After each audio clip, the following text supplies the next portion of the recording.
This is not the time for political fun and games. This is the time for a new beginning. I ask you now to put aside any feelings of frustration or helplessness about our political institutions and join me in this dramatic but responsible plan. Join me. President Ronald Wilson Reagan addressing the country from the Oval Office in July of 1981. President Reagan had assumed office just 6 months earlier. The nation was mired in a bad recession, and Mr. Reagan used the power and the prestige of a primetime Oval Office address to present his way out, his vision of how the country could get back on its economic feet. In a few days, the Congress will stand at the fork of two roads. One road is all too familiar to us. It leads ultimately to higher taxes. The other road promises to renew the American spirit. It's a road of hope and opportunity. It places the direction of your life back in your hands where it belongs. Tax cuts. Not just any tax cuts, the largest set of tax cuts this country had ever seen. With all sorts of charts and graphs at his disposal, President Reagan walked the country step by step through his tax plan. An across-the-board tax cut of 25% for all income brackets. Everybody gets a tax cut. After months of selling his plan, Congress finally passed it, and President Reagan signed it into law. This represents $750 billion in tax cuts over the next 5 years. And this is only the beginning. And thus was born a new economic philosophy, Reaganomics. Cutting government spending, cutting regulation, and cutting taxes. Cutting taxes especially for the richest Americans. President Reagan's tax plan cut the top tax rate for the wealthiest Americans from 70% to 50%. Why cut taxes so dramatically for the richest of the rich in the middle of a recession? More trickle-down economics. Trickle-down economics. Trickle-down economics. The idea of trickle-down economics is basically this. You cut tax rates for the richest Americans, therefore the richest Americans have more. They have more money in their pockets. Therefore they have more money to spend and invest. And as they spend and invest, the effect of rich people's good fortune and rich people's spending trickles down to everybody else in the economy. A rising tide lifts all boats, right? That was the idea. That was the plan. That did not happen.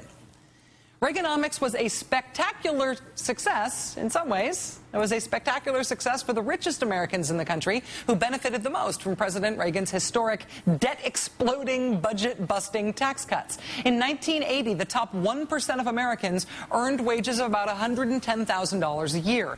By 1990, after about 10 years of Reaganomics, boing, the top 1% had seen their wages rise by 80%. Trickle-down economics, though, right? What's good for the rich is good for all of us, right? Not quite. Here's the average wages of the rest of the country in 1980, and here's what happened for the rest of the country after about 10 years of Reaganomics. Flat. A whopping 3% rise in wages in 10 years. The richest people see their fortunes go up like the Matterhorn. Everybody else, nothing. This is what family income growth looked like during the 1980s. Look at that. The richest 1% of Americans had an awesome decade. They saw their family income skyrocket by 74%. Everybody else, not so much. In fact, the poorest Americans saw their income shrink by more than 4%. That was Reaganomics. That was what Reaganomics did. That was the impact of Reaganomics. That was the result of this experiment called trickle-down economics. The rich did great. Everybody else, still waiting for the trickle. Today, downtown Chicago is getting ready for the Christmas shopping season, but the merchants in one neighborhood, Inglewood, expect little Christmas business this year. Most of their customers are on public aid, which has been cut by the Reagan administration. At Judge Barber's furniture store, pre-Christmas sales have not attracted shoppers, and Barber blames Reaganomics. The customers that are coming in are certainly less than those that were coming in before the economics of Mr. Reagan's took place. But some people elsewhere will be spending more this Christmas at luxury stores like Neiman Marcus in Northbrook, Illinois, a wealthy suburb of Chicago. Store manager Larry Gore predicts record sales, especially in jewelry and furs. Gore says his customers have more to spend this year because of the Reagan tax cuts. At the end of 1989, after 8 years of Reaganomics, here's where the country stood. Income gap between richest and poorest, biggest since 1947. That was the headline on UPI on December 30th, 1989. That month, Congress released a report on Reaganomics that concluded, quote, upper-income Americans were the main direct beneficiaries of tax cuts in the early 80s. There's no evidence in our data that those benefits have trickled down. Aside from not trickling, the era of Reaganomics also had one other awesome side effect. When President Reagan came into office in 1981, he inherited a $994 million national debt. By the time he left, it had ballooned to $2.6 billion. Ronald Reagan, patron saint of fiscal conservatism, supposedly, grew the national debt by an astonishing 186% during his 8 years in office, which is what tends to happen when the government drastically reduces the amount of tax revenue it collects.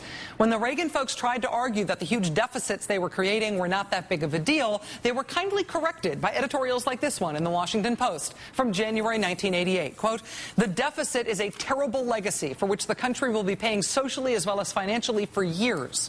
The only thing worse would be to believe the gloss now being put on it. That would condemn another generation to repeat what the country should repent instead. So the largest income inequality since the government started tracking those things, and a skyrocketing national debt. Thank you, Reaganomics. And this is only the beginning. On that point, Ronald Reagan was right. Trickle-down economics is back. It's making a comeback. What we've got to do is try as we may and see if we can deliver to make sure that tax rates don't go up on anybody. What we need is to get the entrepreneurs and investors back being willing to commit capital. Anybody that thinks that raising taxes on job creators is going to create jobs, I think is going to meet with an argument for me. You can't have a healthy economy if you raise taxes on those that you expect to reinvest in the economy and to hire more people. You can't have a healthy economy unless you give special bonus tax cuts to millionaires and billionaires. If millionaires and billionaires can't get an extra tax cut, nobody else should get a tax cut either. Everybody else's taxes can go up.